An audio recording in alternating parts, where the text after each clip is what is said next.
C'est un plaisir pour moi de vous accueillir en ce matin, jour de sabbat, jour de joie, pour louer le nom de l'Éternel, pour le célébrer, le remercier pour tous ses bienfaits envers nous, pour cette bonne semaine, et surtout chanter son amour. Je vous invite à le faire ce matin.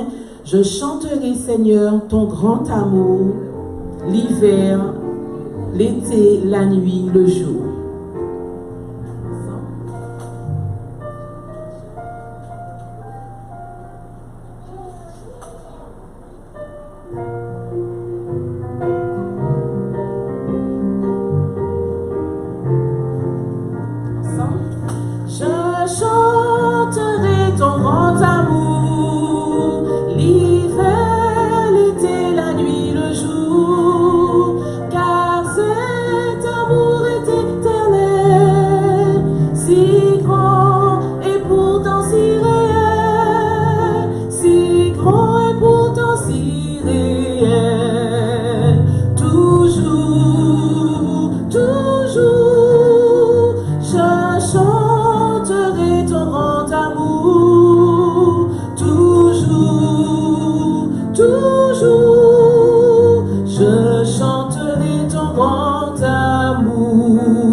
Ensemble, toujours, toujours, je chanterai ton grand amour.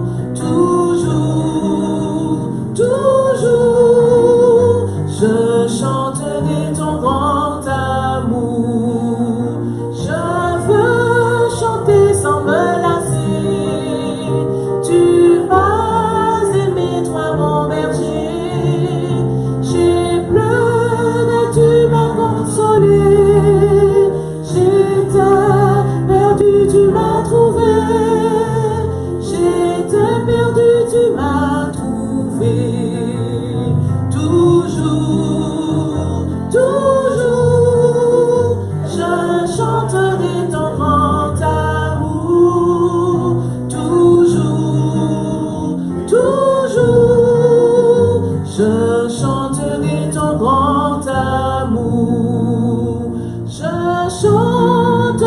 Quand ton enfant est menacé de l'ouragan, car vent ses flots sont mesurés et par ta main sont dirigés, et par ta main sont dirigés.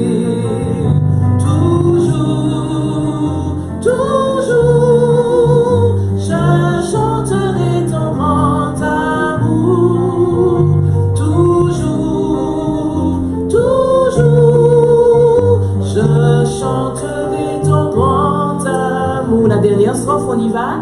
Oh, chantons donc jusqu'au grand jour, où réunis dans ton amour, grand Dieu, nous verrons tes splendeurs, et nous dirons de tous nos cœurs, nous dirons de tous nos cœurs, toujours, toujours, je chanterai ton grand amour.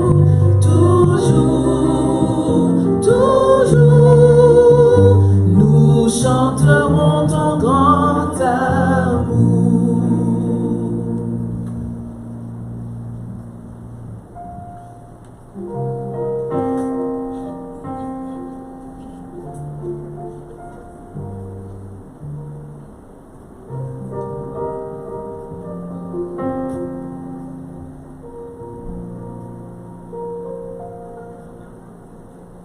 Frères et sœurs, bonjour.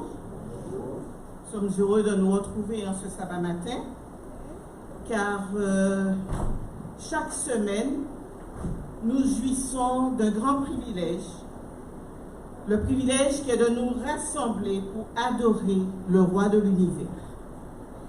Ses bras d'amour sont grands ouverts et nous accueillent ici dans sa maison à Samarie. L'école du sabbat à son tour vous souhaite une agréable bienvenue. Encourageons-nous à croire fermement que très bientôt, nous pourrons vivre dans la plénitude de l'amour de notre Seigneur, car ce beau paradis où tout sera gloire et majesté nous attend comme il nous l'a promis. Soyons donc prêts à y prendre place et vivons dans cette espérance. Alors je vous dis à vous et à moi, bonne persévérance et bon sabbat. Je vous invite alors à vous tenir debout et ensemble, nous célébrerons ce Dieu si grand qui nous rassemble en ce 5 jours de sabbat unis dans un même amour. Chantons les paroles du numéro 148. Fraternité céleste et sainte, ce n'est qu'en Christ qu'on te connaît. 148, pardon. À qui il est beau de voir des frères de même amour unis entre eux.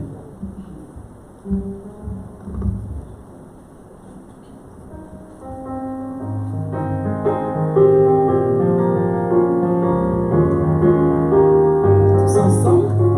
À qui il est beau de voir des frères de même amour unis entre eux. Esprit de Dieu, tu les éclaires, tu les embrasses de tes feux. Leurs chants pieux et leurs prières pointant de l'encens montent aux cieux. Leurs chants pieux et leurs prières pointant de l'encens montent aux cieux. Ô Rédempteur, en ta présence, dans ta sainte communion, il savoure la jouissance d'une céleste affection. Aussi leur cœur en assurance t'offre leur adoration. Aussi leur cœur en assurance t'offre leur adoration. Dans tous les lieux, la même vie, anime tout est racheté. Partout le âme est réjouie, maturité. Oui, ton église est enrichie de tes magnifiques bontés. Oui, ton église est enrichie de tes magnifiques bontés. Répands sur nous, Dieu charitable, ton esprit de grâce et de paix. Accueillis à la même table et goûtons les mêmes bienfaits. Qu'un amour saint et véritable nous unisse en toi pour jamais. Qu'un amour saint et véritable nous unisse en toi pour jamais. Merci, vous pouvez vous asseoir.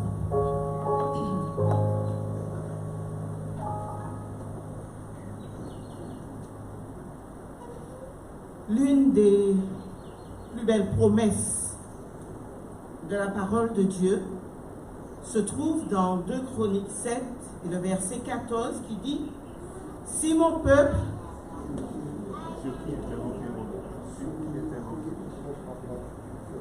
Alors, est-ce que quelqu'un peut me le lire, le texte? Me le récite. Si mon peuple a invoqué mon nom, m'invoquerai des cieux, je l'exaucerai des cieux. J'effacerai son péché et son pays. Je guérirai. Il faut apprendre les textes. Hein? Son pays, je guérirai. Ce texte dit « Si mon peuple », c'est-à-dire celui qui porte mon nom, s'humilie, prie et me cherche, et s'il renonce à ses mauvaises voies, je l'écouterai du haut du ciel.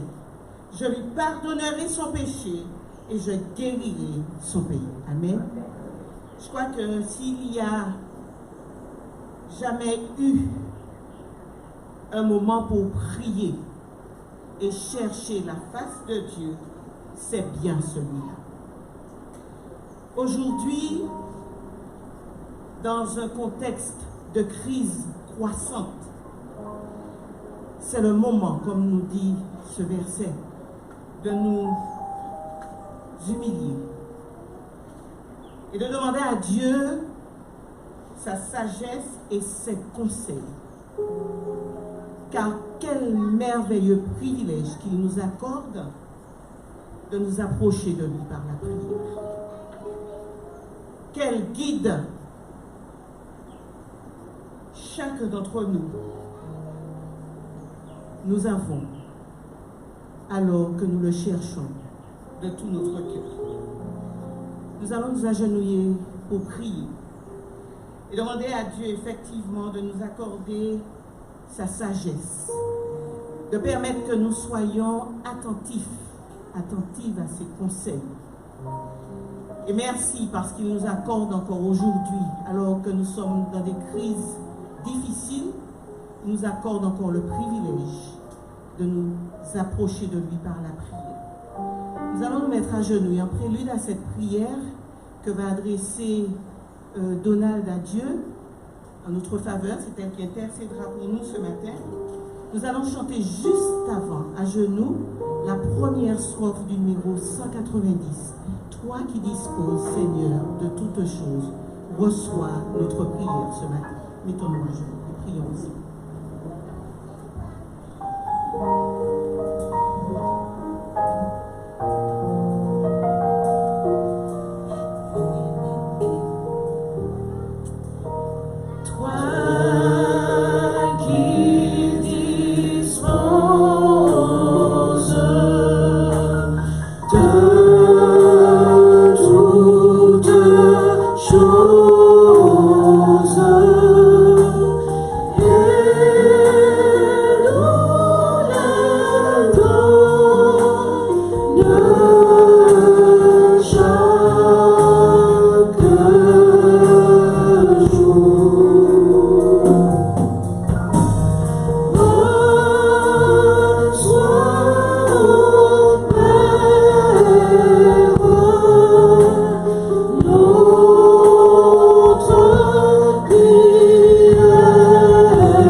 Notre Seigneur qui a donné son sang pour nous racheter de nos péchés. Nous te prions de nous accorder ta grâce, de nous accorder l'intelligence, que tu puisses nous aider à ouvrir nos cœurs à l'influence de ta parole, afin que nous puissions nous préparer pour ton prochain retour.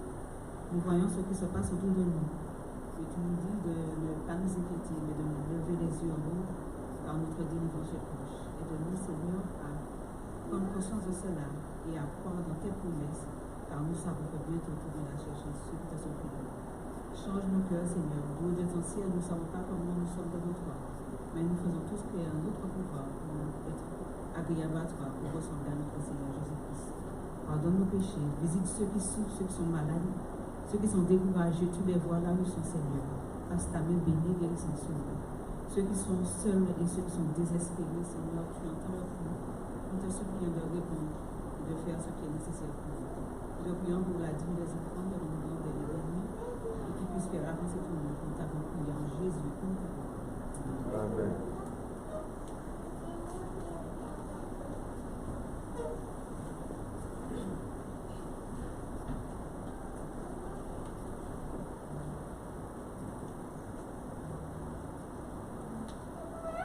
Nous sommes bientôt, dans une quinzaine de jours à peu près,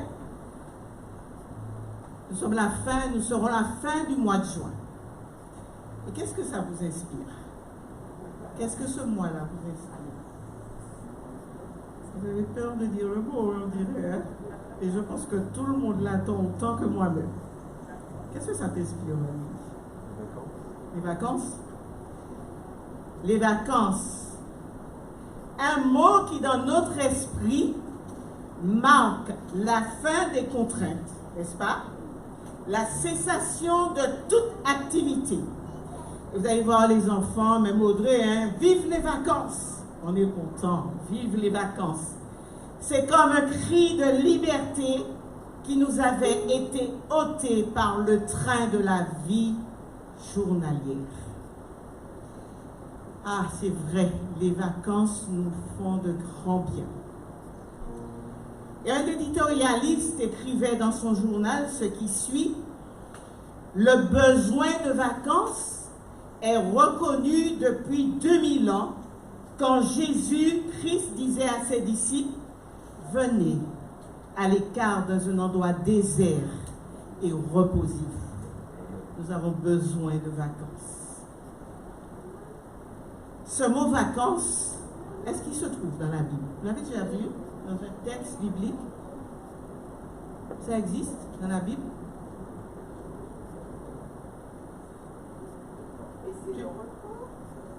Ah, mais voilà, Astrid. Merci, Astrid. Le mot vacances ne se trouve pas dans la Bible, mais le mot repos y revient souvent. Pour nous chrétiens, ce repos, il existe bien. Parce que c'est Jésus qui nous le donne à chacun de nous ici présents. Et notre présence ici ce matin témoigne que c'est Dieu qui nous le donne. Quand il nous dit: venez à moi, vous tous qui êtes fatigués, chargés, et je vous donnerai du repos. C'est un repos merveilleux, car ce repos ne concerne pas seulement notre corps, le physique, mais il concerne aussi l'esprit, le repos de l'âme. Mais le vrai repos, c'est vrai, le repos physique est très très important, parce que Dieu dit qu'il faut que l'esprit, l'âme et le corps, l'ensemble, le repos physique est important. Mais le vrai repos, c'est d'être avec lui dans la félicité éternelle. Et en attendant effectivement ce merveilleux repos que Dieu nous prépare, je vous invite chacun de nous ici présents à accueillir et à savourer déjà sur cette terre ce merveilleux repos de sabbat qu'il nous donne. Nous aurions pu être ailleurs aujourd'hui ce matin, mais nous sommes dans la présence de Dieu, de celui qui nous accorde non seulement le repos physique, mais le repos de l'âme et de l'esprit. Très beau repos que Dieu nous concède, jour de repos et de bonheur. C'est ce jour-là que Dieu a mis en réserve pour nous, ce jour qu'il a béni et consacré. Le cantique dit jour de repos et de bonheur consacré par le Créateur. Chantons-le ensemble, le 164 en nous tenant debout. Et chantons-le avec âme, avec joie, parce que c'est vraiment du repos que Dieu nous accorde aujourd'hui.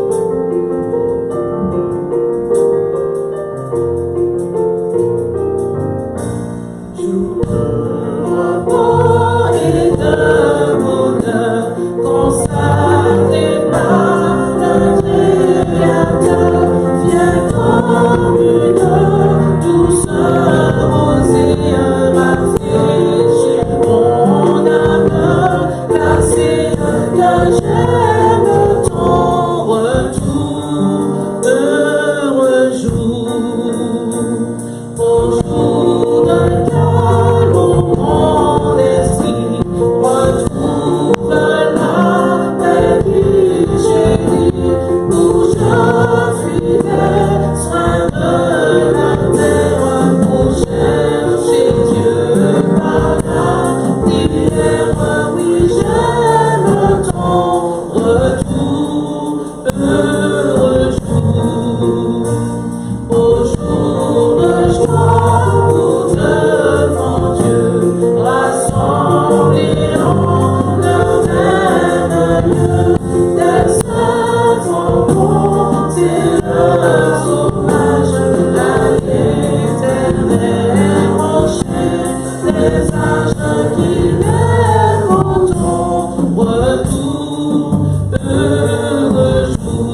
Je vais revenir quelques minutes en arrière.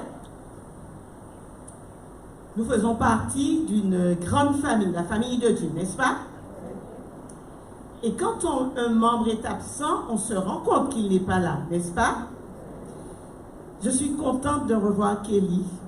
Je vous avoue que je ne l'avais pas reconnue du premier coup d'œil. Donc je vais lui souhaiter une cordiale bienvenue. Elle est revenue. C'est le mot vacances qui revient. Donc nous lui souhaitons de bonnes vacances. Que Dieu te bénisse, qui te fortifie. Bienvenue parmi nous, bienvenue chez toi. Bienvenue aussi à Jean-Marc. Je me suis permise. Il est revenu. Comment? Un autre nom. Un autre nom? En autre nom. Alors, en votre nom, Valérie Breton. En votre nom, je lui souhaite la bienvenue. Alors, je vais lui demander comment ça va, parce que je pense que quelques-uns ont envie de savoir, puisqu'on me demande comment ça va, Jean-Marc. Ça va. Je dis que l'amélioration, elle est longue, elle est progressive, mais elle est réelle. Merci. Donc, à tous ceux qui sont présents, les habitués qu'on a l'habitude de voir, les Gervais qui sont parmi nous, la dame qui est à côté, bienvenue à chacun, que Dieu vous bénisse et que ce sabbat soit vraiment un merveilleux sabbat ici dans la maison de l'Éternel. Alors, je vous pose une question. Je vais nommer 3 structures. Vous allez me dire qu'est-ce que ça vous dit, est-ce que ça vous parle? Alors, si je vous parle, je vous dis Secours Adventiste, ADRA, Assise ou encore SAMU Social. Qu'est-ce qui vous vient à l'esprit? Alors, je voudrais qu'une personne parle pour qu'on entende bien. Bernadette, alors. Bienfaisance. C'est ça. Le secours sur de multiples formes. Effectivement, par l'intermédiaire de la sœur Cadet, vous savez que chaque trimestre, elle demande une denrée particulière réservée au secours adventiste. Donc effectivement, toutes ces structures s'investissent dans l'aide à la personne et en fait, elles ont pour mission d'aller à la rencontre des plus démunis pour leur apporter réconfort et nourriture. Et certaines structures, par exemple si on prend le SAMU social, ils vont par exemple accueillir ceux qui le souhaitent, ceux qui veulent venir se laver, se changer, prendre un petit déjeuner et surtout être bien reçus. Alors, toutes ces associations, ces structures œuvrent à l'accompagnement de ces personnes afin de faciliter leur réinsertion dans la société. Et nous allons voir ce matin à travers le récit missionnaire. Nous irons jusqu'au Vietnam. Et nous verrons comment la communauté adventiste, la nôtre, se mobilise en faveur des plus démunis.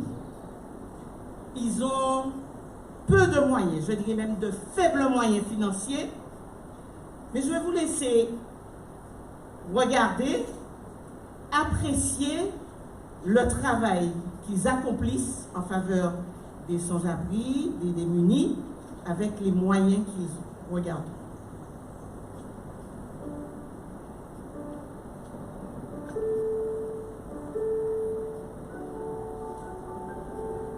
L'argent et la nourriture ont afflué des membres de la communauté lorsque les adventistes n'avaient plus de fonds pour payer leur programme de repas. Il y a environ 7 ans, nous avons connu une crise financière dans ma vie. Et une jeune femme de mon église a eu l'idée de faire quelque chose pour les pauvres, en leur fournissant au moins un repas. Nous avons donc commencé à leur préparer quelque chose de bon. Et au début, nous ne préparions que pour 50 personnes. Nous avons rassemblé notre argent et préparé quelque chose de simple, mais délicieux et sain. Les membres de l'église de Ho Chi Minh au Vietnam ont travaillé ensemble pour servir des repas faits maison à une foule de personnes, enfants, étudiants, retraités et autres personnes à la recherche d'un emploi. Ce premier déjeuner s'est si bien déroulé que les membres de l'église préparent désormais plus de 200 repas chaque jeudi. Au total, les repas ne coûtent que 4 millions de dong vietnamiens, soit 180 $ américains. Le menu se compose de riz, tofu, haricots, soupe de potiron, tomates et bananes. Une combinaison parfaite pour remplir un estomac vide. De plus en plus de gens viennent, et maintenant, chaque semaine, 200 personnes viennent manger notre nourriture. Parfois, nous pensons même que nous devrions arrêter, parce que si nous n'avons pas assez de fonds, nous aurons un gros problème. Maintenir ce projet a été une tâche difficile, car il invite une foule croissante. Les membres de l'Église y voient un moyen de faire un simple geste de gentillesse envers les habitants de cette immense ville. Ce programme a obtenu la reconnaissance et le soutien financier de la communauté. Les dirigeants locaux, d'autres religions du monde et même des magasins locaux et des particuliers se sont joints au projet pour en assurer la continuité. Certains d'entre nous vendent des légumes au marché. Nous en achetons tellement qu'ils nous demandent « Pourquoi en achetez-vous autant ?»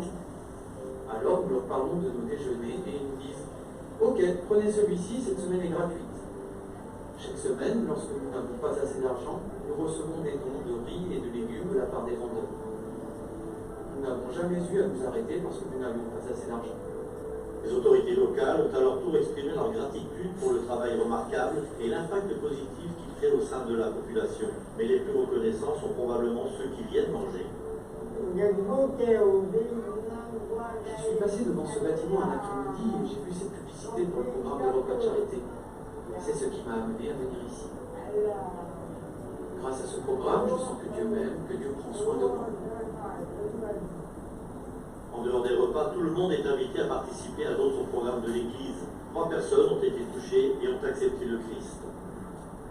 N'attendez pas d'avoir réuni tous les fonds. N'attendez pas d'avoir toutes les facilités. Faites tout ce que vous pouvez avec les moyens dont vous disposez. Pensez à quelque chose qui est à votre portée. Vous pouvez tous faire quelque chose. Et en fait, il y a tant de programmes que vous pouvez réaliser sans argent. Choisissez donc ce qui est à votre portée. Et puis, je suis sûr que lorsque vous le ferez, Dieu vous bénira et que des soutiens extérieurs se manifesteront. Il y a encore beaucoup de choses à faire au Vietnam.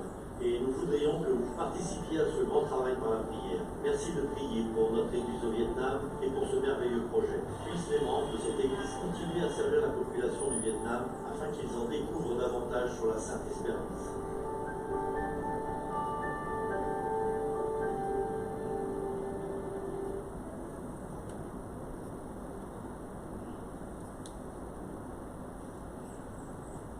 Le travail, la mission est accomplie. S'accomplit toujours, puisque ça c'est jusqu'au retour de Jésus. Vous voyez qu'il y a de la misère dans le monde. Et je suis passée un matin, parce que j'allais chez ma belle-mère du côté du secours adventiste, il était très tôt, hein, et je vois une queue sur le trottoir. Je n'ai pas compris tout de suite ce que c'était. C'est comme si je suis partie, je me suis dit, ces gens-là, ils attendent pour le secours adventiste, l'ouverture, pour le petit déjeuner, pour le repas, pour les vêtements. Les besoins sont immenses. Donc Dieu sensibilise encore nos cœurs ce matin à travers nos dons, à travers nos prières. et puis à travers l'aide que Sœur Cadet fait le relais qu'elle nous demande d'apporter ici, puisque le Secours adventiste n'attend que ça pour pouvoir venir en aide à toutes ces personnes nécessiteuses. Donc que Dieu nous bénisse dans cette mission. Nous approchons aussi tout doucement du trimestre, hein? La promesse, l'alliance éternelle de Dieu. Nous avons eu plusieurs sujets, hein? Je ne veux pas revenir sur le tout, les enfants de la promesse. Cette promesse qui est pour toutes les générations, on va voir quelques-uns, la descendance d'Abraham, l'alliance au Sinaï, la loi dans le cadre de l'alliance. Alors, quel sujet encore nous avons eu? La nouvelle alliance, et nous y sommes. Le sanctuaire de la nouvelle alliance. Le système sacrificiel de l'ancienne alliance a été remplacé par le nouveau. Au lieu que les animaux soient sacrifiés par des prêtres pécheurs dans un sanctuaire terrestre, nous avons maintenant Jésus, notre sacrifice parfait. Il nous représente devant le Père dans le sanctuaire céleste qui constitue la base de la nouvelle alliance et la base aussi de ses promesses. J'en dirai pas plus, nous allons pouvoir partager ce que nous avons compris, appris durant cette semaine, et puis des leçons précédentes qui peuvent nous aider. Je vais laisser la place à Jean-Marc Clélima qui aura le plaisir de nous accompagner dans cette étude. Je vous la souhaite déjà bonne étude, un bon partage, et que Dieu nous bénisse. On se retrouve tout à l'heure. Bonne étude à chacun.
Je pense qu'on va pouvoir passer un bon moment à cette étude qui nous permet d'évoluer dans la connaissance que Dieu voudrait que chacun de ses enfants aujourd'hui puisse avoir.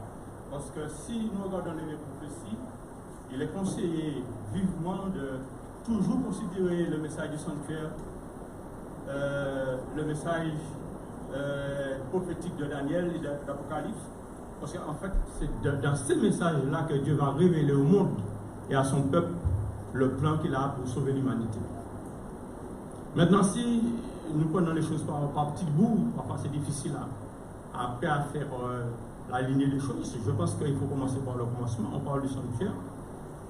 Mais le sanctuaire, le but du sanctuaire ou l'origine du sanctuaire est la conséquence même de notre séparation avec Dieu. S'il n'y avait pas de péché, s'il n'y avait pas de séparation avec Dieu, on n'aurait pas ce matin en train de parler de sanctuaire. Maintenant, nous savons au début de l'histoire en Éden que Dieu avait mis des hommes parfaits, justes, pour sa gloire, pour glorifier son nom, pour le représenter sur cette terre. Et nous savons que dans cette histoire, nous avons un ennemi qui est en guerre avec Dieu, qui avait comme mission de faire tomber l'homme. Alors, certaines personnes se demandent qu'est-ce que ça a à voir avec le sanctuaire, ou justement, ça a à voir grandement avec le sanctuaire. Maintenant, nous savons que Dieu avait donné une ordre à l'homme de ne pas manger l'arbre de la connaissance du bien et du mal, parce que le jour où il mangera, il mourra.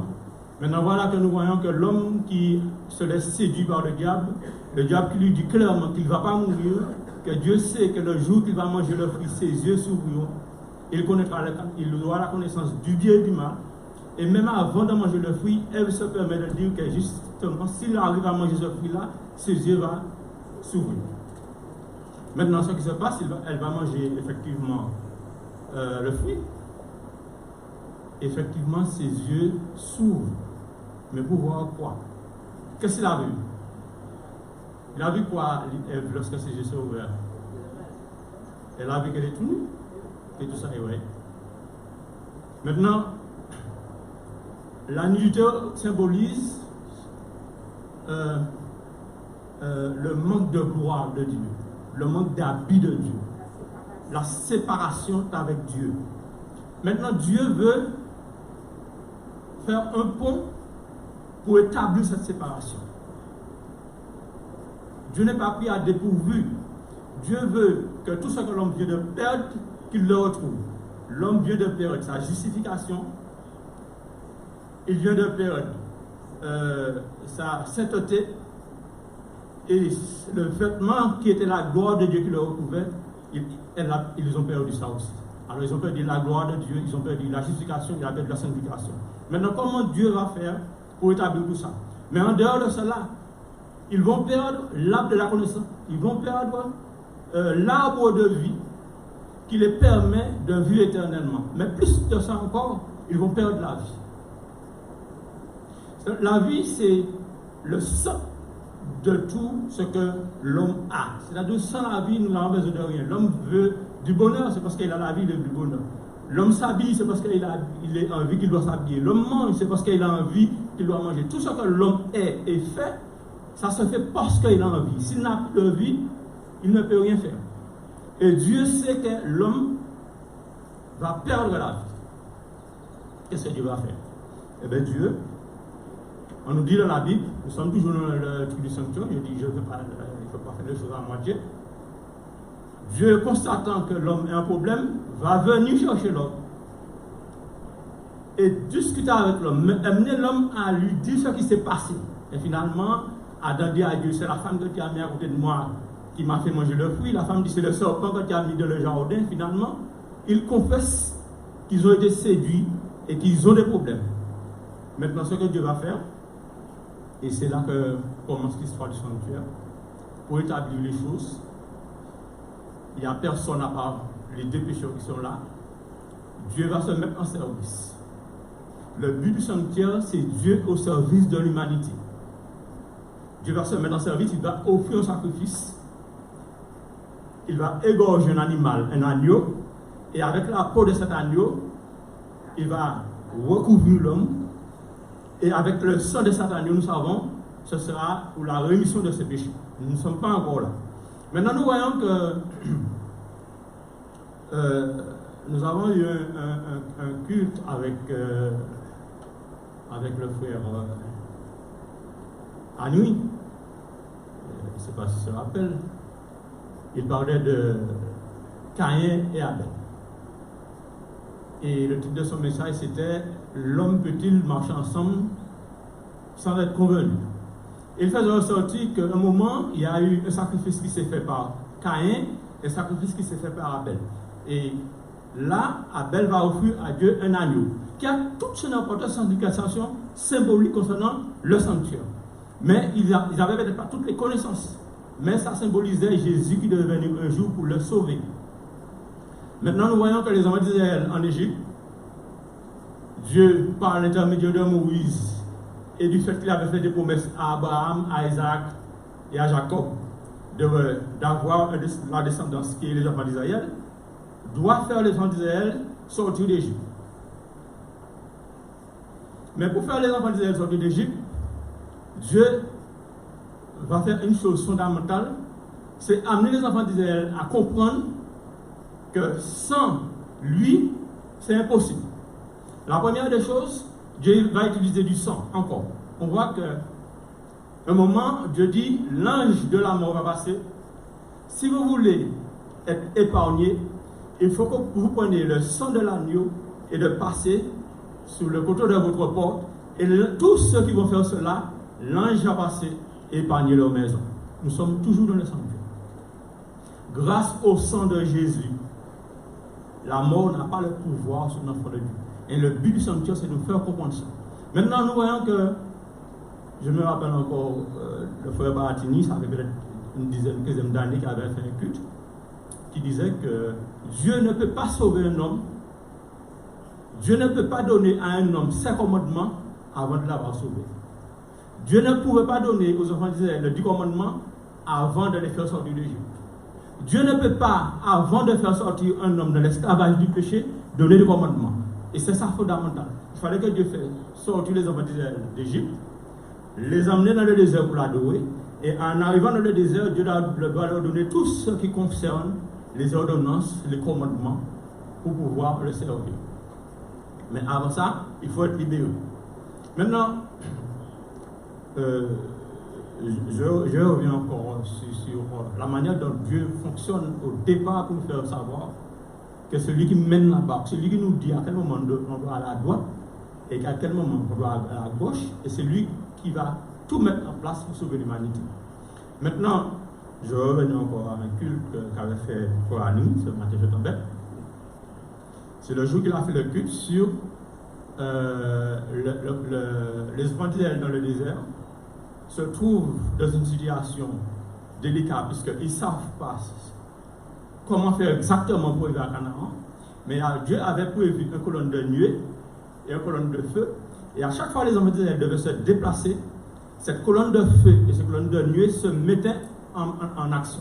C'est-à-dire que les enfants d'Israël ne devaient pas bouger sans que cette colonne leur donne l'ordre de bouger. C'est-à-dire que lorsque la colonne bouge, peut-être 2 jours avant, les enfants d'Israël devaient rassembler tout ce qu'ils ont, remonter leur tente, aller chercher les animaux, les rassembler les enfants, rassembler les chariots, tout ce qu'il y avait pour partir.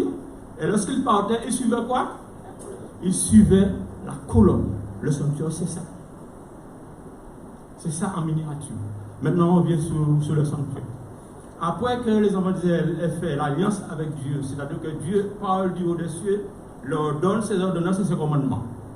Lorsque Dieu finit, les enfants d'Israël de son entier, ils vont dire à Dieu, nous ferons tout ce que l'Éternel nous a demandé. Moïse va faire le sacrifice, il va asperger du sang sur le peuple. Et après cela, Dieu va demander à Moïse de monter sur la montagne de Sinaï pour recevoir le commandement.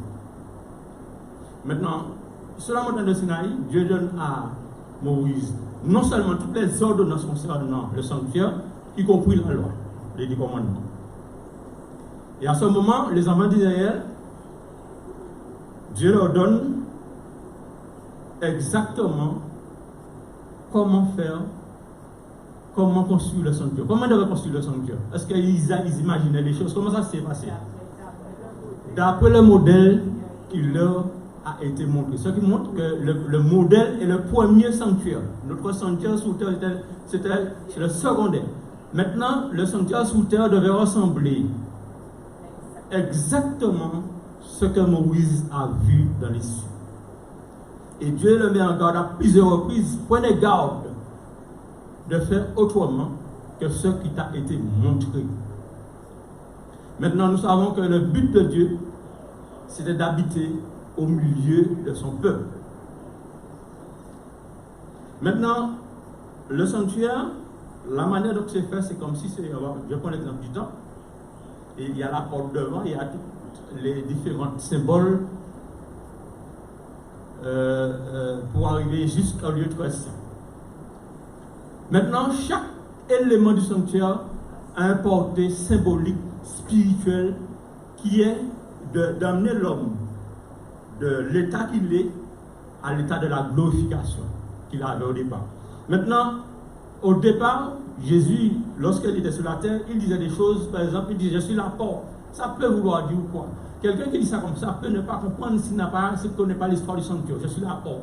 Bon, Jésus a dit, je suis la porte, et ça s'arrête là, je suis la porte. Comment? Pourquoi? Je ne sais pas. Mais dans le sanctuaire, il n'y avait qu'une porte pour entrer. Et lorsque Jésus dit qu'il est la porte, c'est-à-dire lorsqu'on entre dans la porte, ce n'est pas fini. Il faut marcher jusque vers la cuve des reins, même avant pour offrir le sacrifice. Maintenant, quand Jésus dit je suis la porte, ça veut dire que c'est lui seul qui est capable, qui est en mesure de nous prendre là, à la porte, et de nous conduire jusque dans les lieux où il veut. Maintenant, la première des choses qu'on rencontrait, on rencontrait l'autel de sacrifice. L'autel de sacrifice était un endroit où on brûlait les sacrifices, mais l'autel même symbolise la terre. Il y avait 4 cornes. Les cornes, symboliquement, veut dire royauté, puissance, pouvoir. Maintenant, lorsqu'on voit comme ça l'autel, on boule les animaux, ça devait se faire au centre de l'autel. Qui veut dire que Jésus devait mourir au centre de la terre. Les 4 cornes symbolisant la puissance, la royauté et le pouvoir, Jésus l'a dit dans Matthieu 28, verset 18 et 19, tout pouvoir m'a été donné dans les cieux et sur la terre. Vous avez remarqué que je prends les symboles et je prends ce que ça représente. Maintenant, à chaque fois un homme arrive là, dans l'Ancien Testament, il y avait un prêtre qui faisait le sacrifice. Dans le Nouveau Testament, le prêtre a déjà fait ce sacrifice. Et moi, quand j'arrive devant l'autel, je dois reconnaître une chose. Quoi? Qu'est-ce que moi, en tant que chrétien aujourd'hui, puisque nous parlons de l'Ancien Sanctuaire et le Nouveau, nous parlons de l'Ancienne Alliance et le Nouveau, qu'est-ce qu'aujourd'hui un homme devant l'autel peut dire concernant Dieu, concernant Jésus-Christ? Jésus-Christ a pris mon péché. Je le reconnais comme moi des rois, Seigneur des seigneurs, qui est toute puissance. Et à ce moment-là, nous avons la cuve de rein qui était plus haut de l'autel de sacrifice. Et qu'est-ce qui se passe à côté de cette cuve de rein? Alors je vais donner des versets, parce que si je dis ça comme ça, on ne va pas se retrouver. Alors, tu peux mettre l'image du sanctuaire. Alors, lorsqu'on arrive à côté du cuve de rein, qu'est-ce qui se passait? Les hommes, le prêtre faisait quoi? Devant le cuve de rein, le prêtre faisait quoi? Aidez-moi. On se lavait les mains. Pourquoi? Ça voulait dire quoi? La purification. Alors nous avons dit qu'au départ, les hommes avaient perdu en Éden la sainteté. Maintenant, lorsqu'on regarde dans le livre de Actes des Apôtres, Actes 22, verset 16, qu'est-ce que ce verset nous dit? Alors je vais vous demander de lire rapidement. Si on perd du temps, ça va marcher. 22, Acte 22, verset 16. Alors on fait ça rapidement, c'est pour comprendre. Quelqu'un d'autre cherche Galates 3, verset 27. On va lire ça rapidement pour moi. Acte 22, 16. Et maintenant que Attends, le micro.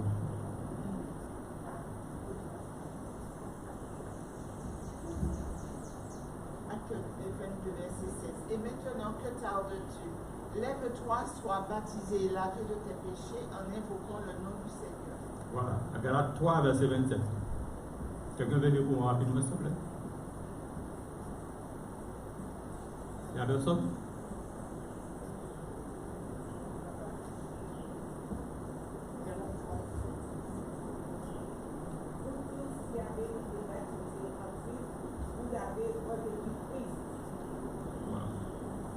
Maintenant, ce symbole, là où le prêtre venait pour se purifier avant d'offrir le sacrifice, ce symbole aujourd'hui, c'est comme ça on a fini dans le sabbat dernier, symbole du baptême. Et dans ce baptême, l'apôtre Paul dit, vous, tous qui avez été baptisés, vous avez revêtu Christ. Qu'est-ce qu'on a dit au départ? Lorsque l'homme a péché, ils se sont retrouvés nus, sans vêtements. Maintenant, dans l'œuvre du sanctuaire, on nous fait savoir que lorsqu'on se fait l'eau qui symbolise ici l'eau du baptême, à chaque fois que quelqu'un se fait baptiser, il fait quoi? Il revêtit le Christ. Et ça veut dire qu'il retrouve la justification qu'il avait perdue. Maintenant, lorsque Jésus-Christ est mort sur la croix, ça s'est arrêté là? Non. Qu'est-ce qui s'est passé? De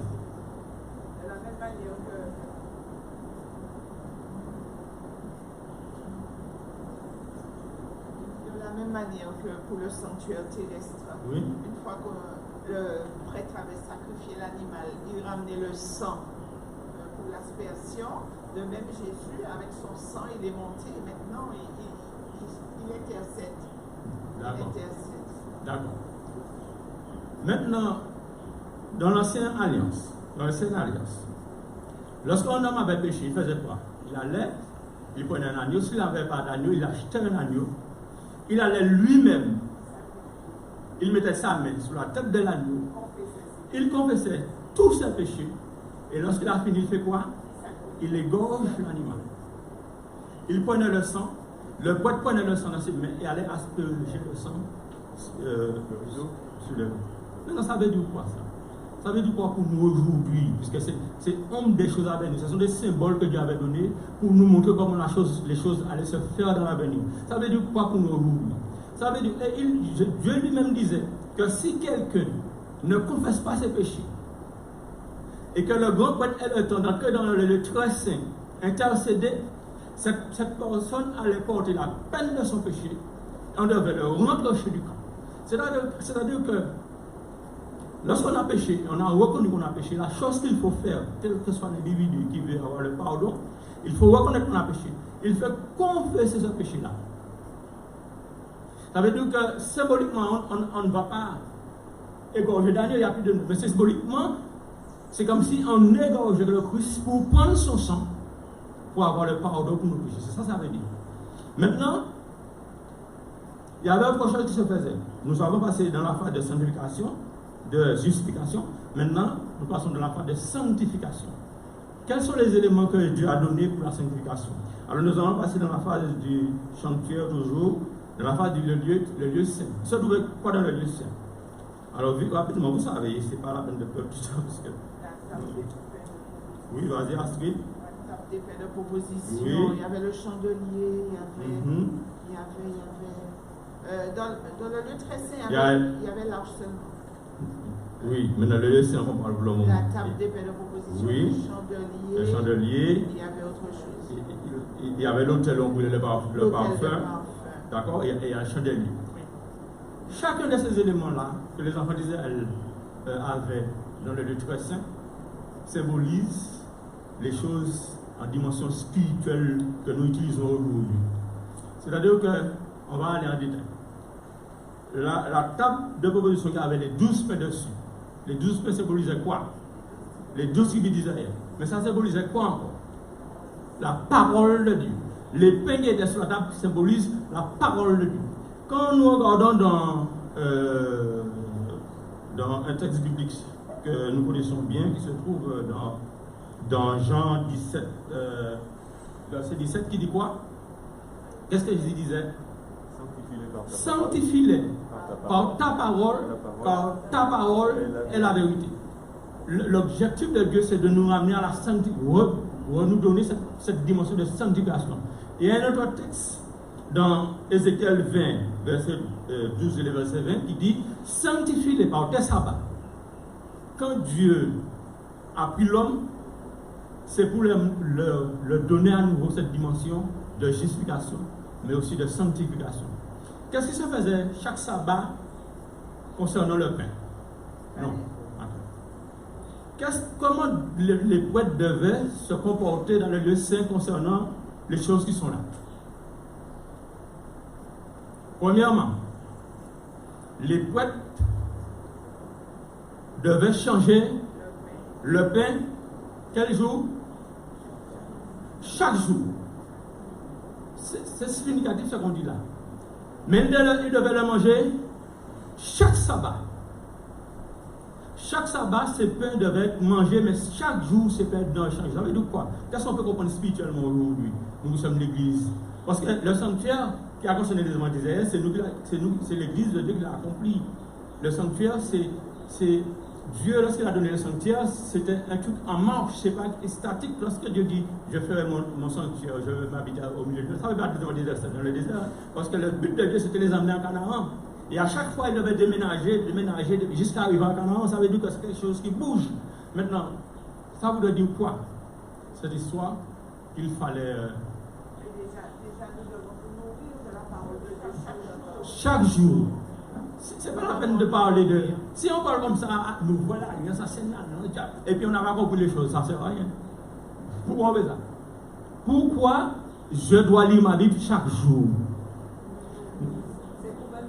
Pour me nourrir. Mais le 5e jour, où est-ce que je dois me nourrir? Dans le lieu saint. Dans la maison. C'est ça, ça dit là.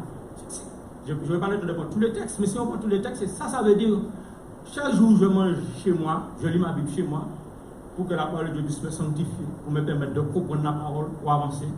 Mais chaque 7e jour, je dois me trouver dans les lieux saints où Dieu a destiné pour pouvoir manger de ce pain. Alors les gens qui disent que c'était pour les Juifs, ils sont tout faux. Parce que c'est pour aujourd'hui, justement. Maintenant, la prière.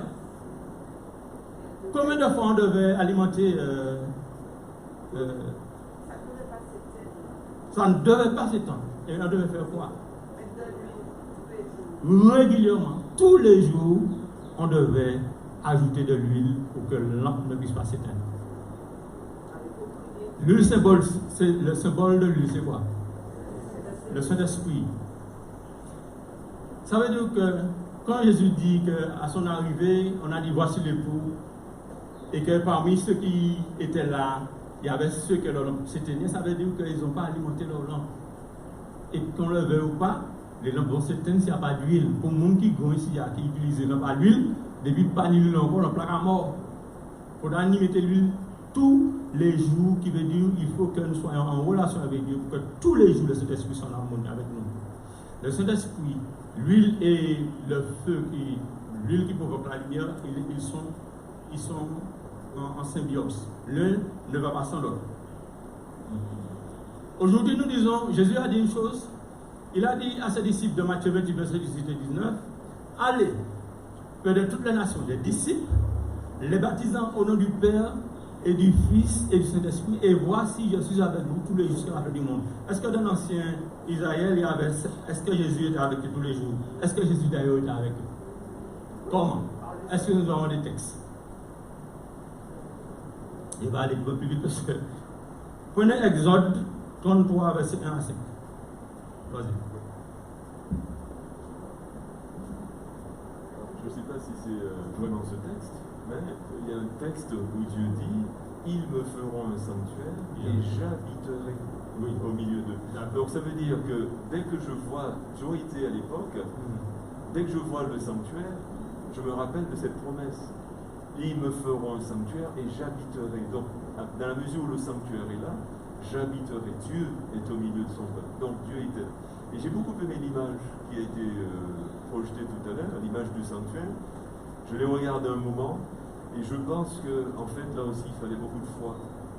Des fois, on pense que la foi, c'est nous seulement qui regardons par la foi, mais la foi, c'est depuis un moment. Hein. Oui. Parce que là, il fallait. C'est ça, il fallait de la foi. Quand tu offres le sacrifice, avoir la foi que tes péchés sont transférés sur l'animal.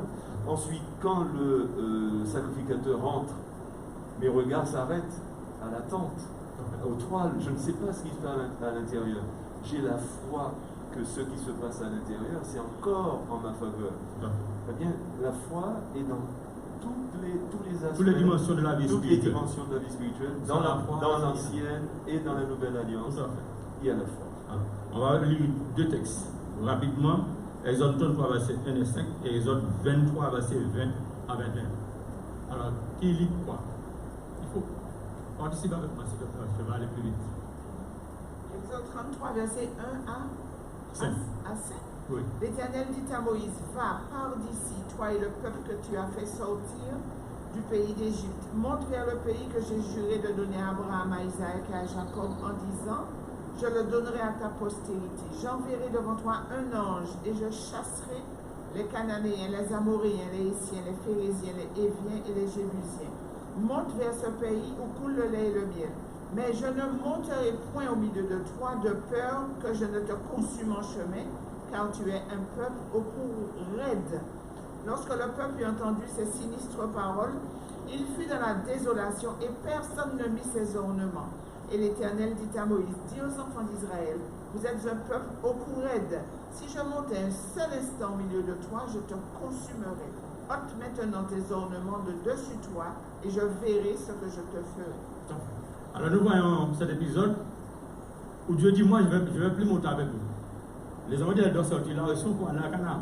Je ne vais plus fonctionner avec vous parce qu'avec cette manière que vous fonctionnez, certainement je vais pouvoir vous détruire en chemin parce que vous êtes que toutes. Mais il dit, moi j'enverrai mon ange.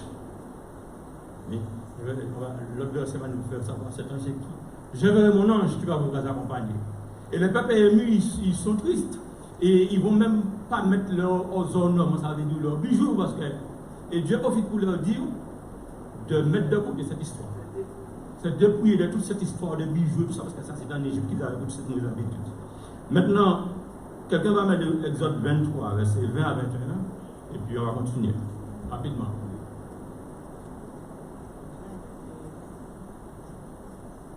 Alors, Exode 23, 20 à 21. Voici, j'envoie un ange devant toi pour te protéger en chemin et pour te faire arriver au lieu que j'ai préparé.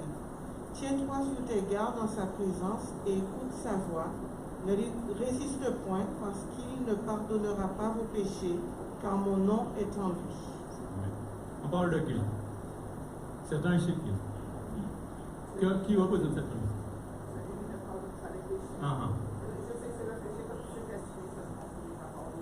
Cet ange-là, c'est qui? On nous dit que vous avez peur de le dire. Vous n'êtes pas convaincu. Mais Jésus l'a dit, il est le seul à pouvoir pardonner le péché. Lorsqu'il a guéri cette malade, et on lui a dit de quel droit, il a dit, mais je suis le seul ici, il est capable de faire ça, guérir le péché, pardonner le péché. Il n'y a que Dieu Jésus qui peut pardonner le péché, personne d'autre, non? Cette personne que Dieu annonce là, c'est Jésus qui doit accompagner le peuple jusqu'à Canaan. Mais Dieu leur met en garde, faites attention de ne pas pécher contre lui, écoute ce qu'il vous dit. Mais aujourd'hui, ça nous concerne. Dieu veut nous prendre en Égypte. Nous parlons d'Égypte spirituellement parlant, pour nous de Canaan céleste. Mais c'est Jésus qui veut nous conduire, puisqu'il a dit, je vais être avec vous tous les jours jusqu'à la fin du monde. Mais à condition qu'on soit obéissant. Parce que je peux dire, Dieu a porté mon péché. Et puis si on ne fait pas les choses comme on nous a montré dans les symboles, dans les symboles, on nous a montré que lorsqu'on a péché, on confesse les péchés, on demande pardon à Jésus-Christ, et à Jésus-Christ va porter ce péché, mais Jésus n'est pas fait pour porter le péché. Parce que le grand jour du pardon, c'est comme la parole. Il fallait tout remettre, mais avant, après, il fallait deux boucs, celle qu'on appelle Azazel, et le bouc qui était pour Dieu. Qu'est-ce qui porte le péché à la fin? En fait, des faits.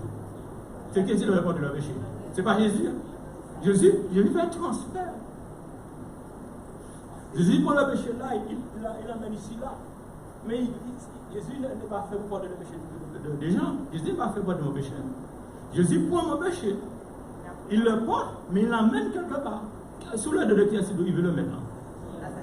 Azazel, c'est qui? Satan. Qui est-ce qui nous fait pécher? C'est lui. Maintenant, lorsqu'on a péché, et on a demandé pardon à Dieu, on a demandé pardon à Dieu sincèrement, Dieu pour le péché sur lui. On n'aura pas le temps de voir le suivre sacrificateur avec des choses sur lui. Il prend le péché sur lui, il le porte pour un moment, mais à la fin des comptes, qu'est-ce qu'il le donne? Satan doit porter ce péché-là. Mais est-ce que Satan peut porter le péché que le feu X n'a pas confessé? Non. Qu'est-ce qui va porter ce péché-là?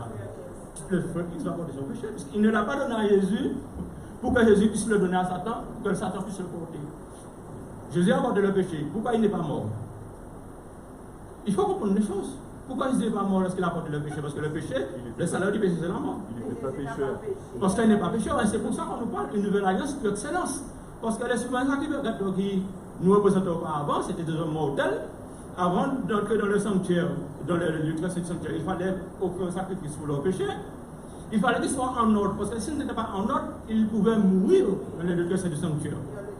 Et leur tirer par des chaînes, parce que c'était un homme qui avait la possibilité de pécher. Maintenant, on nous dit, nous avons un souverain sacrificateur qui n'a pas péché, qui est saint et juste. C'est pour cela que le ministère est plus excellence. Maintenant, nous n'avons pas un sanctuaire qui a été fait des mains d'hommes, parce que c'est une copie, mais nous avons un sanctuaire qui a été fait des mains de Dieu, et Jésus est ministre. Un ministre, c'est quoi? Il y a un ministère bien précis. Son ministère, c'est d'intercéder pour tous ceux et toutes celles qui viennent à lui demander pardon pour leur péché. C'est ça le sanctuaire. Le sanctuaire n'est pas là pour parler des enfants d'Israël. Le sanctuaire n'est pas là pour nous dire c'est aboli ou pas aboli. Le sanctuaire est là pour nous faire voir que Dieu a un plan de salut pour l'humanité. Maintenant, lorsque nous disons Daniel nous parle du sanctuaire aussi. Il dit 2300 soirs et matin, puis le sanctuaire fut purifié. Il parle de quoi? Il parle du sanctuaire. Et Dieu lui dit c'est pas pour ce temps-là, c'est pour un temps à venir. Et lorsqu'on parle du lieu très saint, le moment de la glorification, parce que c'est le moment de la glorification, c'est juste lorsque le grand prêtre entre et que Dieu descend, pour pouvoir dire, bon, j'accepte le fait que vous avez demandé pardon et tout le peuple en bénéficie. Maintenant, nous savons tous, je n'aurai pas le temps, que Jésus est entré dans le lieu saint du sanctuaire jusqu'en 1824. Et après, qu'est-ce qu'il dit? Maintenant, le jugement va commencer. Et il donne un message à l'Église en disant, le message des 3 anges, il faut aller maintenant annoncer à tout peuple, à toute nation, qu'il est à se repentir, car l'heure du jugement est arrivée. Le jugement ne peut pas arriver tant que le souverain sacrificateur n'entre pas dans le lieu très saint du sanctuaire. Maintenant, notre message pour nous et pour le monde, c'est à savoir que Jésus n'est pas dans le lieu très saint du sanctuaire éternellement. Il est là pour une période de temps. Et à un moment, il faut qu'il en sorte.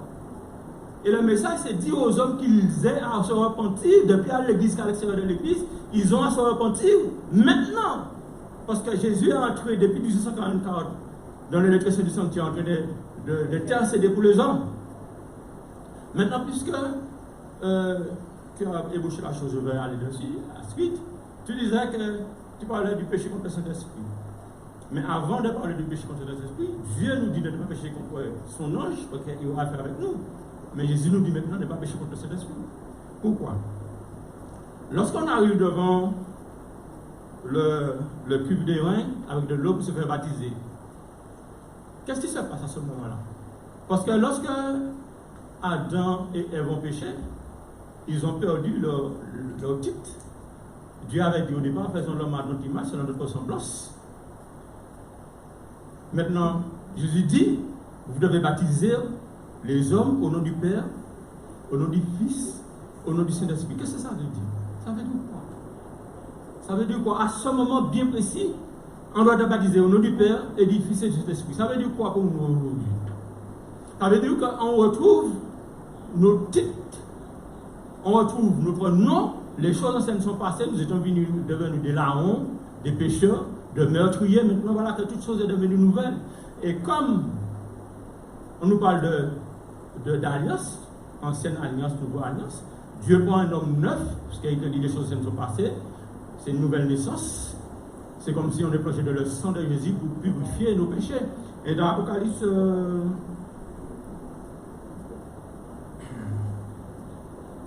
dans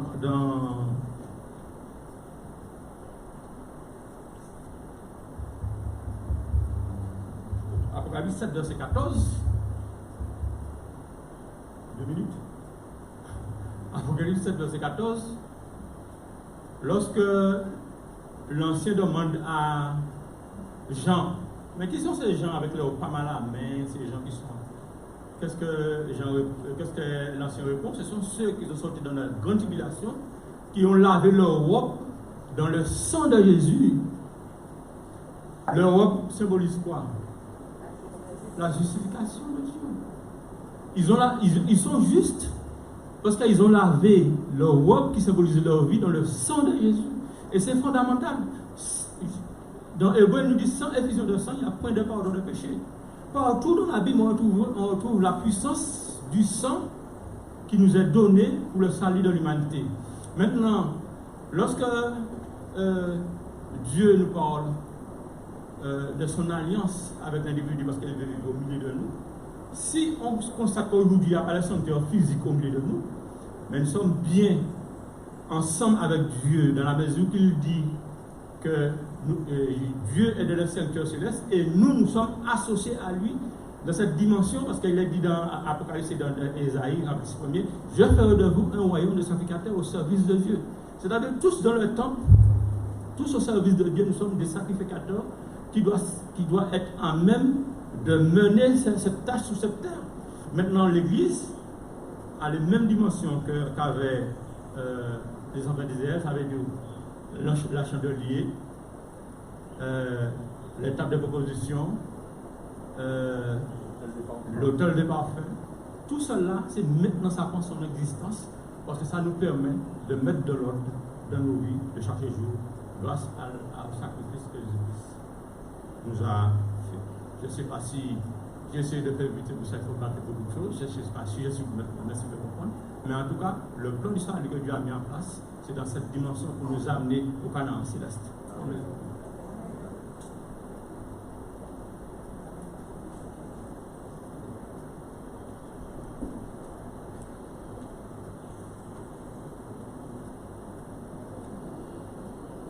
département des communications. Donc, je vous souhaite la bienvenue. Votre attention pour quelques communiqués. Nous allons commencer par les annonces fédérales. Samedi 12 juin, donc aujourd'hui, le titre de votre émission du jour, Les Sentiers du Bonheur. Donc, cette émission est titrée aujourd'hui Le miracle des 100 ans de la radio. Donc, que chacun écoute cette émission. Toujours aujourd'hui, ministère de la Femme, venez voir le Sauveur du monde. C'est ce titre que nous avons. C'est le thème de la journée mondiale de promotion du ministère de la Femme. Un programme spécial sera proposé dans les églises locales et sur la chaîne YouTube Espérance Média Martinique, ainsi que sur Espérance FM 91.6 dès 9h. Notre Dieu accorde une attention spéciale au ministère béni des femmes dans l'Église et dans le monde. Dimanche 13, ministère personnel. Nous souhaitons rencontrer tous les directeurs des ministères personnels, le secrétaire des ministères personnels et l'ancien attaché au ministère personnel. Donc directeur, secrétaire et ancien. Il sera question durant cette rencontre de faire plus ample connaissance et de nous projeter dans le quadriennat. Cette réunion se tiendra au collège Lisette Moutachi le dimanche 13 juin 2021 de 9h à 11h, donc demain. Votre présence à tous est indispensable. Nous attendons vivement ce moment afin de collaborer avec vous. Pasteur Hilary Lucéa, directeur des ministères personnels. Boutique Vie et Santé, tous les questionnaires du 3e trimestre sont disponibles à la boutique Vie et Santé. Information, cellule d'écoute. Nous vous informons de la mise en place d'une cellule d'écoute psychologique et spirituelle pour les personnes en situation de handicap et les personnes endeuillées. Vous souhaitez vous entretenir avec un psychologue, un pasteur, un conseiller en relation d'aide? N'hésitez pas à nous contacter au 08 05 288 394. Notre équipe est disponible 7 jours sur 7, de 8h à 20h. L'appel est gratuit. Merci de partager l'information avec vos proches. Quelques annonces locales. Donc ce soir, le comité d'église est attendu à 18h30. Le dimanche 20 juin 2021, de 19h à 20h, il y aura encore à nouveau un moment de louange, d'intercession et de prière avec comme invité Jean-Marc Saint-Dermalon. Donc, dimanche 20 juin, de 19h à 20h. Secours adventiste, Michel l'a déjà tellement bien dit pendant son école du sabbat. Nous vous rappelons que le trimestre touche à sa fin. Pensez à votre quote-part pour les nécessiteux. Donc, nous devons ramener, quelle denrée nous devons ramener? Du riz. Et puis, portons du bon riz de qualité pour ces personnes nécessiteuses. Je vous remercie de votre attention et préparons-nous pour le service de culte. Merci.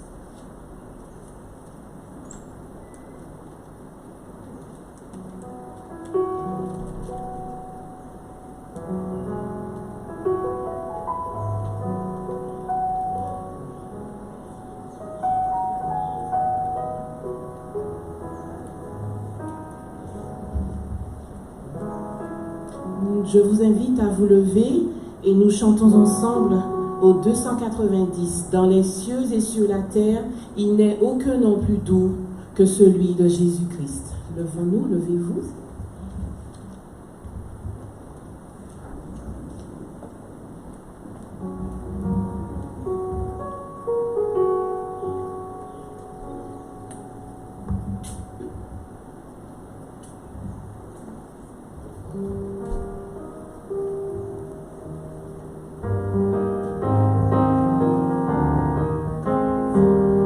Dans les cieux et sur la terre, il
Vous pouvez vous asseoir, merci.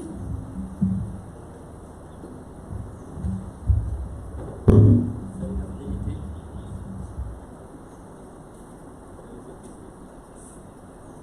Céleste n'a pas tracé le plan du système de la vie pour s'enrichir sur lui-même, mais afin d'accorder aux hommes une grande bénédiction.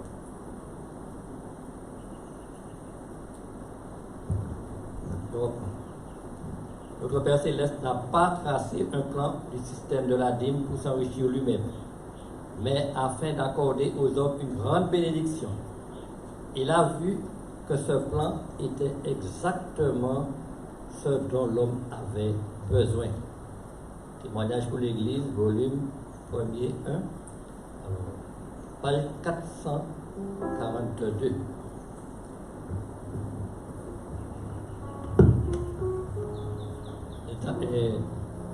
Les textes sont priés de passer dans les rangs pour recueillir la dîme et les offrandes.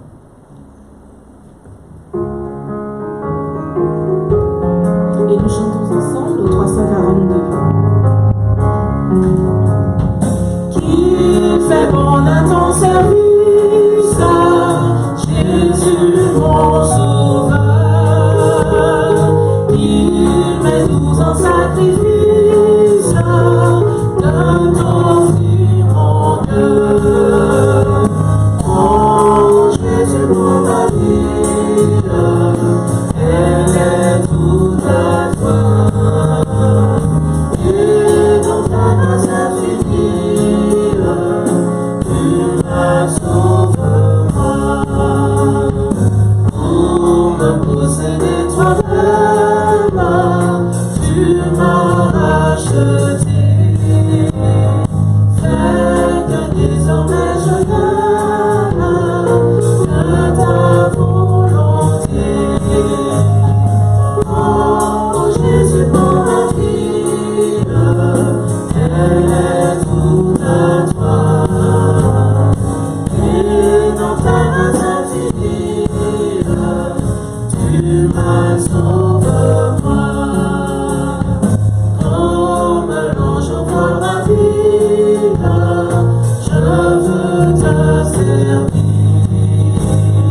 je veux te suivre mon guide, toujours t'obéir. Oh Jésus mon ma vie, elle est toute à toi, et dans ta grâce infinie, tu m'as sauvé-moi. Oh Jésus pour ma vie, oh Jésus pour ma vie, elle est toute à toi, et dans ta grâce infinie, tu m'as sauvé-moi.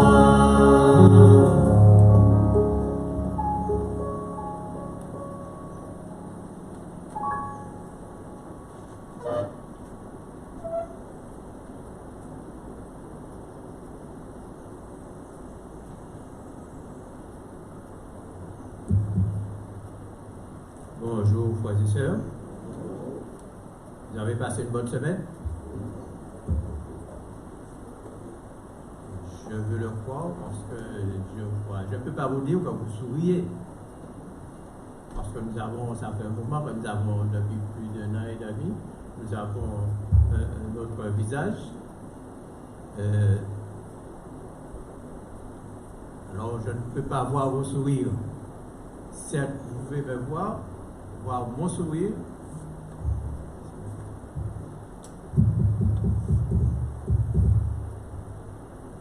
Vous pouvez voir mon sourire, mais malheureusement,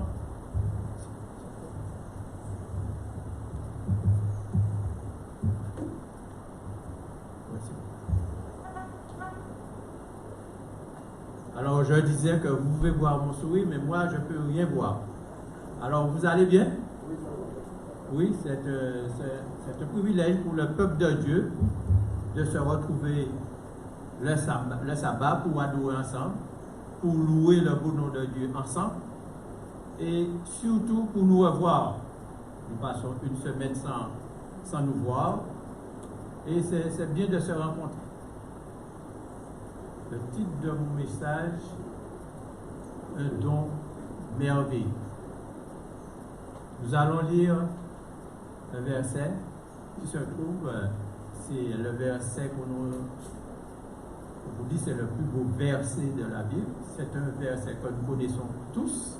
Et c'est en préparant ce message que j'ai pu constater vraiment que c'est le plus beau verset de la Bible. Alors, je n'ai pas besoin d'annoncer. Jean 16, Jean 3, verset 16. Car Dieu a tant aimé le monde qu'il a donné son Fils unique afin que quiconque croit en lui ne périsse point, mais ait la vie éternelle. Premièrement, nous allons voir que c'est un don d'amour. Dieu a tant aimé. Son amour est infini. Son amour, l'amour de Dieu est si profond qu'il n'a pas hésité à nous offrir son Fils afin que par cela, nous puissions avoir la vie éternelle. Ce qu'il a dit de plus précieux, il nous a donné. Il a tant aimé. Tant, c'est un mot qui modifie un verbe, qui le met du simple au pluriel. Il a tellement aimé. On ne peut pas savoir combien de fois on peut ajouter à l'amour de Dieu. Il a tellement aimé que il n'a pas hésité à nous offrir son Fils unique. Chateaubriand a dit cela. Attention, écoutez bien pour que, au départ, vous ne dites pas que, mais c'est méchant, comme on me l'a dit. Alors,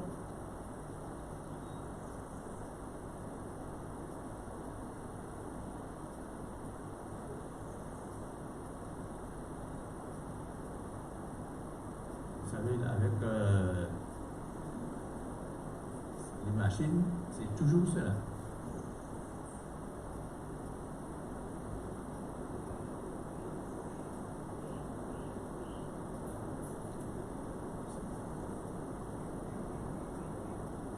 Alors, je vous disais que Chateaubriand a dit, Chateaubriand, c'est un écrivain, c'est un homme qui a vécu entre le 18e et le 19e siècle. C'était un historien aussi.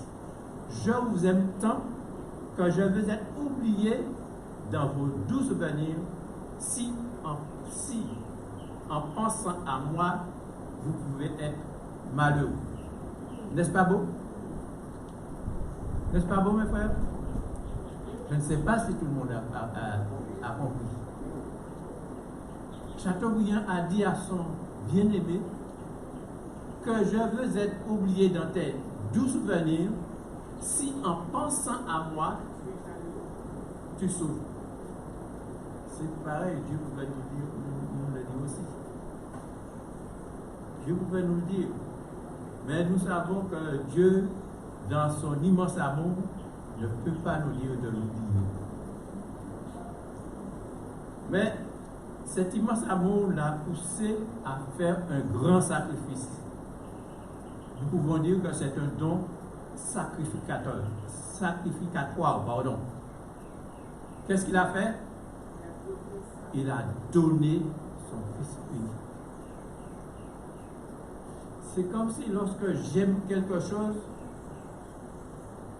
et j'aime une autre personne, je lui donne cette chose. J'aime cette chose tellement, mais comme je t'aime beaucoup, je te le donne. Je te la donne. Dieu n'a pas hésité à un seul moment de nous faire preuve de son amour. il a donné son Fils unique. Je ne pense pas que aucun d'entre nous ici pourrait penser à se priver de ce qu'ils ont d'unique et de ce qu'ils ont de plus cher pour donner à quelqu'un d'autre. Surtout à des pécheurs dont je suis le premier, comme dirait Paul. Mais il y a une chose que nous devons voir, Dieu ne fait que donner. Donner. Et nous, qu'est-ce que nous faisons? Nous demandons. Dieu donne, et plus Dieu donne, plus nous demandons. Mais est-ce qu'il dit, bon, je vous ai déjà donné assez, vous avez déjà demandé trop, je ne vous donne plus? Non. Dieu ne se lasse pas de donner parce qu'il ne se lasse pas de nous aimer.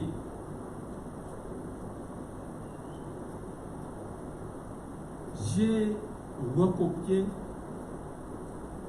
une strophe de cantique 412 qu'on chante le matin, mais je l'ai mis à ma façon. Je l'ai mis à mon nom, pas à mon nom, mais à la première personne du singulier. Il a dit, toi qui donnas ton Fils, pourquoi? Pour me racheter. Toi qui l'as immolé pour me sauver, en tant que quoi? Que pécheur. Oui, Dieu n'a pas hésité à immoler son Fils pour moi. Et en retour, je dois lui dire, fais jaillir en mon cœur l'amour que tu réclames. Et de tous mes péchés, rends-moi un enfant vainqueur. C'est une très belle strophe de ce cantique 412 que nous chantons quelquefois le matin, parce que c'est un chant du matin. Et lorsque je lis, parce que si je chante, je vais dénaturer ce que Dieu veut me dire par cette chanson. Alors je préfère lire, et en lisant, au lieu de mettre au pluriel, je le mets à la première personne du singulier. Et lorsque on fait ça, on voit vraiment ce que Dieu veut nous dire par ce cantique. Mais Dieu, lorsqu'il donne quelque chose, il ne le donne pas aujourd'hui pour pouvoir prendre demain. Il ne le donne pas aujourd'hui pour apprendre peut-être en 5 ans. Lorsqu'il nous donne, il nous donne pour toujours. Alors nous pouvons dire que c'est un don éternel. Ne périssent point, il ne donne son Fils que ceux qui ne périssent point, mais il a la vie éternelle. Ce que Dieu donne, il donne pour toujours. Que dis-je? Il donne pour l'éternité. Il donne pour l'éternité. De ce don éternel, il y a une promesse éternelle aussi. Qu'il ne périsse point, mais qu'il ait la vie éternelle. Dieu est venu ici. Jésus est venu ici sur cette terre, frères et sœurs, parmi ce monde corrompu, parmi ce monde impur, parmi de ce monde dépravé, dans ce monde de criminels dont je suis un aussi. Il est venu pour me sauver. Il est venu pour vous sauver. Il est venu pour nous sauver. Oui. Dieu n'a pas hésité. Dieu n'a pas hésité pour nous faire don de son Fils bien-aimé, de l'unique Fils qu'il a. Il l'a envoyé dans ce monde pour recevoir des insultes, pour recevoir des gifles, pour qu'on puisse, vous pouvez dire ça en créole, pour y mettre à la fête. Parce qu'on le voit dans le prétoire. lorsqu'il a dit je suis le Fils de Dieu, je suis roi. Ben, on dit si c'est roi, ben, il y a qui au roi. Ils ont mis une couronne sur sa tête. Mais quel genre de couronne? Une couronne d'épines, une couronne de dérision, si on peut dire. Mais heureusement, cette couronne n'est pas une couronne de dérision. Ce n'est pas une couronne de honte, mais c'est une couronne de gloire, même si c'était en épine. Dieu a envoyé son Fils, a donné son Fils, pour que nous puissions avoir la vie éternelle. Mais qu'il est la vie éternelle. Nous savons, frères et sœurs, le jour que nous avons accepté Christ comme sauveur personnel, nous avons la vie. Amen. Nous avons la vie. Et aujourd'hui, chacun de nous ici présents ce matin, nous qui avons laissé, nous avons mis tout ce que nous faisons en semaine de côté, nous sommes venus ici pour adorer, nous pouvons dire que nous avons la vie, que Dieu m'a sauvé. Mais nous pouvons dire aussi que ce don n'est pas limité. Ce don n'est pas limité à une personne ou bien à une catégorie de personnes. Parce que tout le monde dit que bon, le sabbat c'est pour les Israélites. C'est pour Israël, ce n'est pas pour nous. Non. Il est dit que quiconque. Et nous pouvons dire que c'est un don universel. Quiconque. C'est-à-dire que ce soit la personne, qui entend la voix de Jésus et l'accepte comme sauveur personnel, sera sauvé. N'importe qui. Et tout le monde.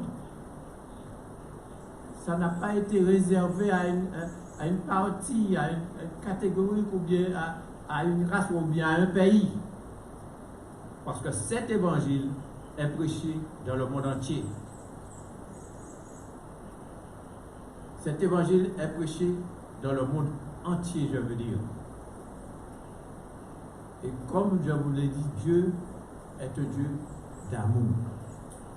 Dieu,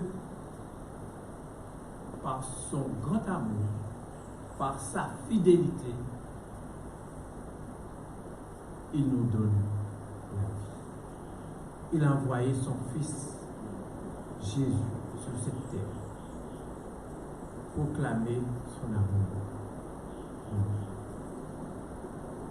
Dieu est un Dieu d'amour qui est éternel et qu'il nous a donné son Fils afin que nous puissions avoir la vie. Si Dieu ne nous avait pas envoyé son Fils, pensez-vous que nous serions ici en train de parler de Jésus? Non. Dieu n'a pas accepté que ce qu'il a créé puisse demain disparaître à jamais. C'est vrai, tout le monde ne sera pas sauvé. Mais ce n'est pas que Dieu n'a pas voulu. Il faut bien que nous puissions mettre ça dans notre tête. Ce n'est pas que Dieu ne l'a pas voulu. Si quelquefois c'est parce que moi, je ne veux pas. Parce qu'il a dit que quiconque croit en lui, quiconque croit en lui ne périsse point. Et c'est la condition. C'est la condition que nous avons pour avoir la vie éternelle. Alors je peux dire que c'est un don conditionnel. C'est un don conditionnel. Si moi, je ne crois pas, je ne serai pas sauvé. Ça fait longtemps qu'on a raconté cette histoire que je me souviens à peine, mais je vais vous le dire quand même. C'est un prédicateur qui prêchait. Il a entendu ce verset. Il a prêché sur le verset de Jean 3, verset 16. Et il y a un ivrogne qui s'appelait Jean. qui passait dans la rue. Et il a entendu ce verset. Car Dieu a tant aimé le monde qu'il a donné son Fils unique, afin que quiconque croit en lui ne périsse point, mais qu'il ait la vie éternelle. Et cet homme dit, mais c'est pour moi. Je m'appelle Jean. Je suis né le 16 et le 3e du mois de l'année. Alors, ça c'est pour moi. Et d'ivrogne qu'il était, en entendant que Jésus, enfin je l'ai mis comme ça, mais c'est une histoire qui a été vraiment plus élaborée, parce que si je vous dis, il y a plus de 30 ans quand j'ai entendu cette histoire, alors ça m'est venu comme ça dans la mémoire. Alors cet homme a dit, mais si il y a quelqu'un qui est sorti ou je ne sais où, et on me dit que c'était un roi, et qu'il est venu sur cette terre, pour moi, Jean, l'ivrogne, eh bien, il pourra me délivrer, il pourra me sauver de l'alcool. Et cet homme s'est donné à Jésus. Frères et sœurs, cet homme a cru.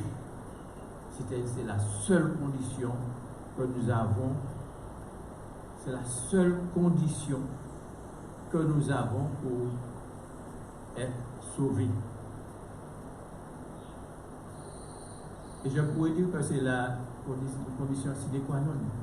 Si nous ne pas croire, nous pensons. Jésus nous a fait un merveilleux don.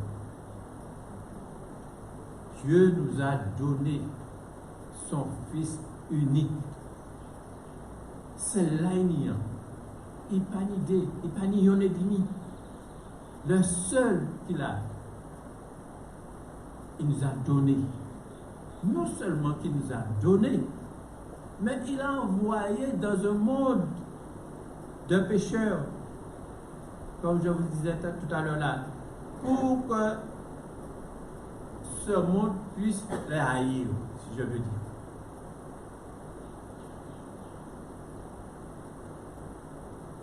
Pour que le monde puisse le mépriser. Pour que le monde puisse l'assassiner. Et lorsque je dis l'assassiner, ce n'est pas n'importe comment. Parce que lorsqu'on était cloué, lorsqu'on était cloué sur la croix en ce temps-là, nous étions, la personne clouée était le plus grand assassin, le plus grand criminel. Alors Jésus est venu sur cette terre comme le plus grand criminel pour me sauver. Et c'est ce que nous n'avons pas encore compris, que ce don merveilleux que Dieu nous a fait, nous méprisons ce don quelquefois. Nous méprisons ce don. Oui, pourquoi? À chaque fois, nous clouons à nouveau notre Sauveur, notre seul Sauveur, sur la croix, celui qui nous a créés. En plus,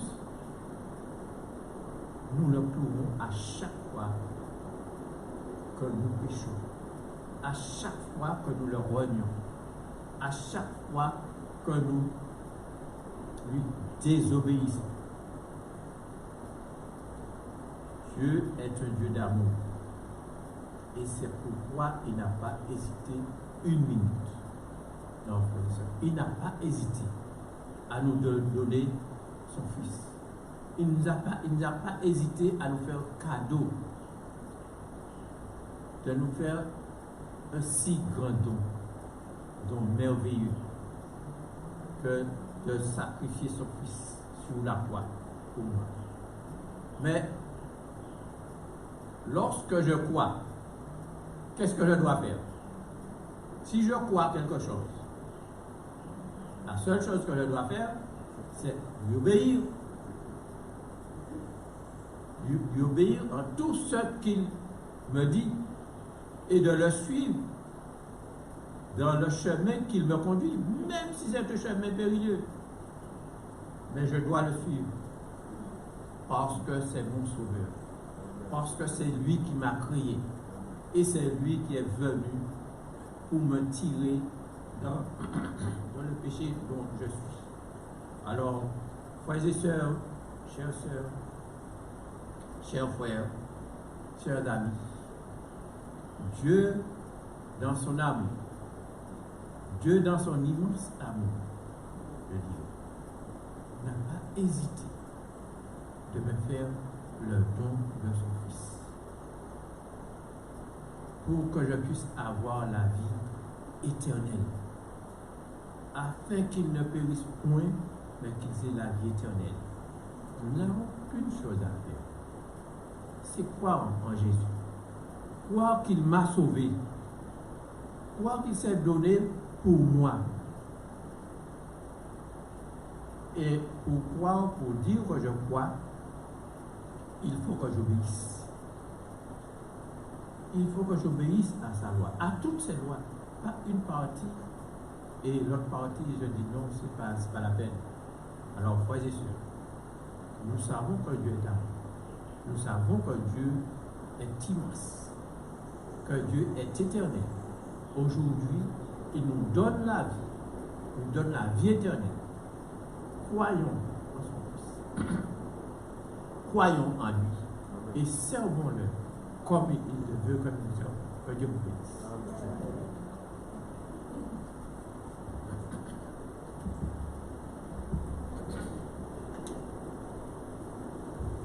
Dieu, quel amour pour moi, pour ce si grand miracle, ce don si précieux en la personne de Jésus. Nous vous invitons à vous lever et à le chanter ensemble. Dieu, quel amour pour moi, quelle patience.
Jésus, face,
sois-tu, Dieu Tout-Puissant. Loué sois-tu.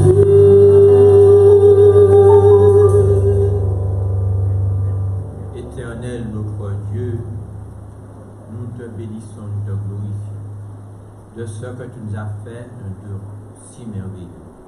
Ton Fils Jésus, afin que par sa mort, nous puissions avoir la vie. Que tu nous aides, mon Dieu, à accepter Jésus dans nos cœurs, à faire en sorte qu'il soit le Seigneur de notre vie et que nous puissions le suivre pas à pas, chaque jour, chaque minute, chaque seconde que nous vivons, qu'il soit en nous et que nous puissions le vénérer, le glorifier, l'adorer en tout temps. Nous t'avons prié en son nom et pour ta gloire.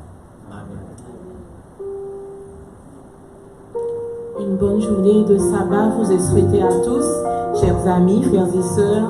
Et nous vous demandons toujours, nous vous invitons à accepter Jésus, ce don si précieux dans votre cœur. Oh, donnez-moi Jésus, le sauveur des perdus.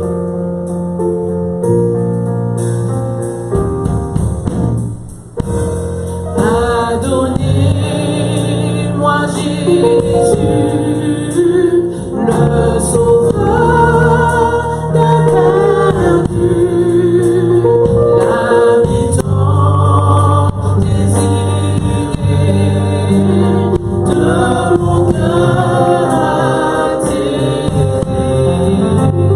Il est loin de bonheur sans se dire ma sauveur.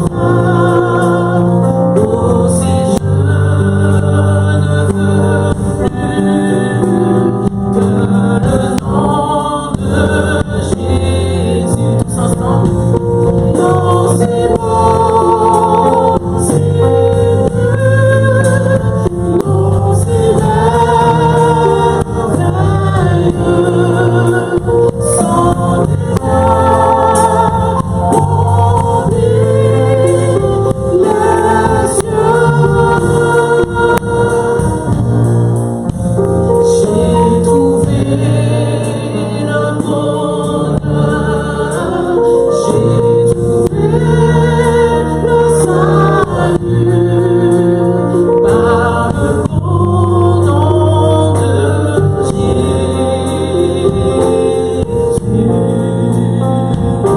Reprenons à vous tous seuls. Oh, donnez-moi Jésus, le sauveur des perdus, l'habitant désiré de mon cœur attiré. Il est point de bonheur sans se dire ma sauveur. Oh, si je